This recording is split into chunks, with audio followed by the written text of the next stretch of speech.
C'est une réforme qui était attendue depuis plus de 30 ans. Le Legal Privilege à la française a enfin été adopté le 14 janvier dernier. Et pour en parler, j'ai le plaisir de recevoir le sénateur Louis Vogel, qui était rapporteur de la loi au Sénat. Louis Vogel, bonjour. Bonjour Arnaud. Alors, c'est une réforme qui était attendue depuis plus de 30 ans. La loi relative à la confidentialité des consultations des juristes d'entreprise, dont vous avez été le rapporteur au Sénat, a été adoptée. Pourquoi c'était important d'adopter cette réforme ? À cause du contexte général de l'évolution des choses dans notre pays, vous avez vu que il y a un droit nouveau qui est en train d'apparaître, c'est ce qu'on a le droit de la conformité, en bon français de la compliance. Et il y a maintenant d'ailleurs des directeurs juridiques et compliance, ou des directeurs compliance à côté du directeur juridique, et ça c'est une évolution majeure. Qu'est-ce que ça signifie ? Ça signifie que le droit n'est plus simplement appliqué par l'État de l'extérieur, dans une sorte de position de surplomb, qui sanctionne les entreprises, qui pose les règles qu'elles doivent respecter. Mais l'État demande maintenant aux entreprises d'élaborer elles-mêmes des normes, de les mettre en œuvre et de les faire sanctionner à l'intérieur. D'où le rôle du directeur juridique qui devient complètement différent. Et c'est tout ce nouveau droit. C'est le droit de la vigilance, c'est le droit de l'égalité femmes-hommes, c'est le droit de la transition écologique. C'est un droit qu'on ne peut pas appliquer de façon monolithique. Ça va dépendre de la taille des entreprises. Je prends l'exemple de l'égalité femmes-hommes.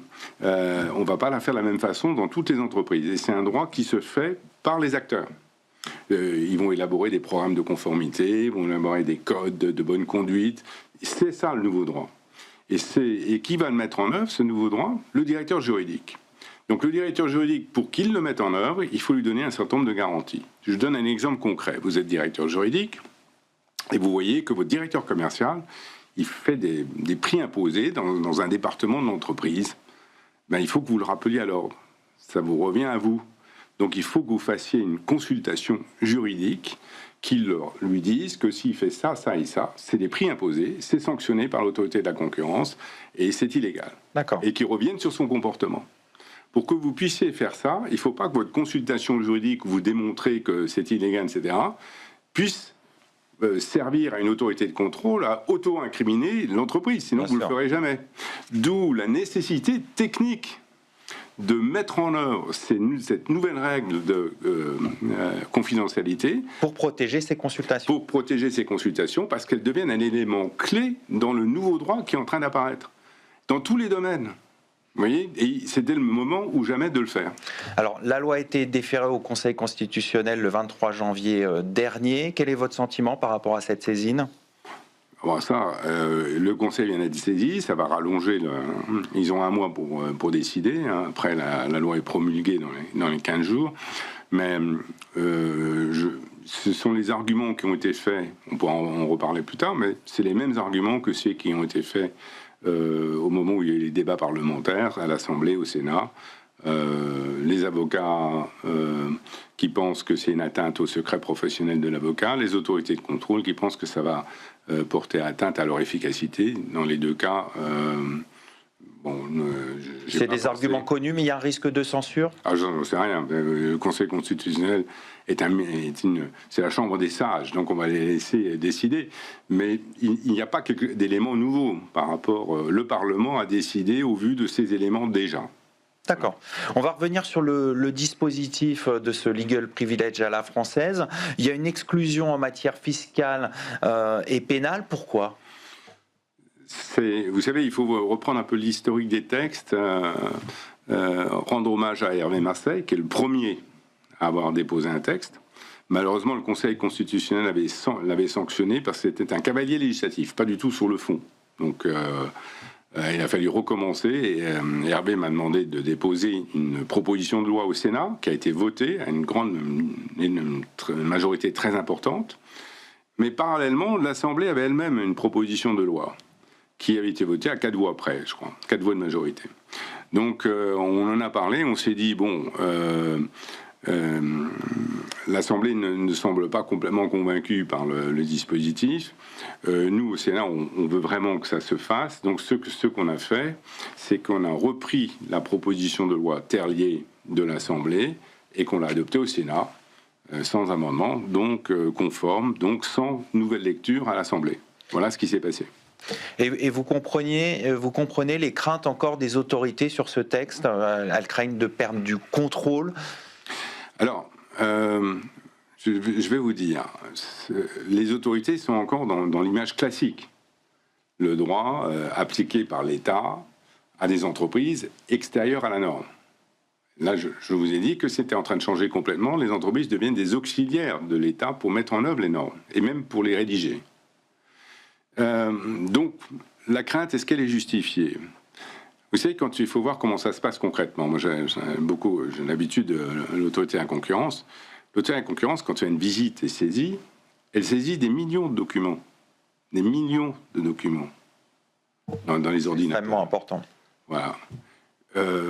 Une consultation juridique là-dedans, c'est infinitésimal. C'est pas ça qui va permettre de prouver l'entente.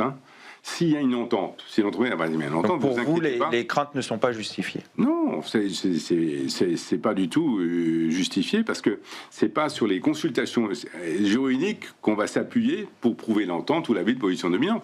Même le marché, il bouge. C'est la première preuve que vous allez avoir. Vous voyez, donc les preuves, il y en a partout, et si jamais il y a un comportement infractionnel. Donc c'est pas la consultation juridique qui va changer quoi que ce soit. Et vous avez insisté aussi pendant les débats sur la complémentarité avocat-juriste, parce qu'on sait qu'il y avait certains avocats, notamment les avocats de province, la conférence des bâtonniers, qui étaient contre cette réforme. Mais pour vous, il y a plus de complémentarité que d'opposition ? Alors, la grande crainte des avocats, c'est que ce soit une sorte de secret professionnel conféré aux juristes d'entreprise. Et donc, alors que le statut du juriste d'entreprise n'offre pas les garanties qu'offre le statut d'avocat. Il n'y a pas d'ordre, il n'y a pas de discipline, d'instance collégiale pour rendre la discipline dans la profession, etc. Mais ce n'est absolument pas ça. Vous avez bien dit que c'était un legal privilege à la française, parce que ce n'est pas le legal privilege au sens anglo-saxon du terme. Le secret professionnel de l'avocat, et l'avocat est le seul à en disposer, c'est fait pour maintenir l'état de droit. C'est fait pour que l'avocat soit libre de discuter de quoi que ce soit avec son client, pour mieux le défendre. Il est attaché à la personne de l'avocat. Il est absolu. On ne peut pas le remettre en cause. Ça, c'est ce dont bénéficie l'avocat. Le juriste professionnel, le juriste d'entreprise, on ne vient absolument pas lui donner ça. Le juriste d'entreprise, il vient de recevoir un droit de confidentialité pas appliqué à sa profession. Donc on n'est pas en train de modifier le statut de la profession de juriste d'entreprise. C'est par rapport à la consultation. Par rapport à l'acte. C'est bien la différence. Il y a un privilège in personam, c'est le secret professionnel de l'avocat, dont l'avocat est le seul titulaire, et un privilège in rem, qui est attaché à un acte, et qui ne change rien au statut de la profession de juriste d'entreprise. Donc, cette crainte des avocats que les juristes d'entreprise sont en train de bénéficier d'un statut qu'ils ne méritent pas, qui n'est pas justifié, mais ne paraît pas du tout légitime. Alors après, il pourrait y en avoir une deuxième, une crainte économique. Est-ce que ça va enlever du travail ? Je ne pense pas non plus. Ça, c'est le côté... ça va multiplier le travail pour les avocats, du moins. Regardez les juristes d'entreprise, ça ne va pas être un spécialiste du droit de l'égalité homme-femme, de la vigilance. Il va bien sûr faire appel à des avocats. Bien sûr. Et même, ce ne sera jamais un spécialiste du contentieux. Donc, il va faire appel à un avocat pour avoir une vision plus contentieuse. Donc, à mon avis, ça ne peut qu'augmenter le travail de certains avocats, ceux qui s'occupent de droit des affaires. D'ailleurs, l'ACE, qui regroupe les avocats à un conseil d'entreprise, était entièrement favorable à cette réforme. Entièrement favorable. On va conclure là-dessus. Merci Louis Vogel. Merci. Tout de suite, l'émission continue. On va parler de responsabilité pénale en matière de fusion d'établissements publics.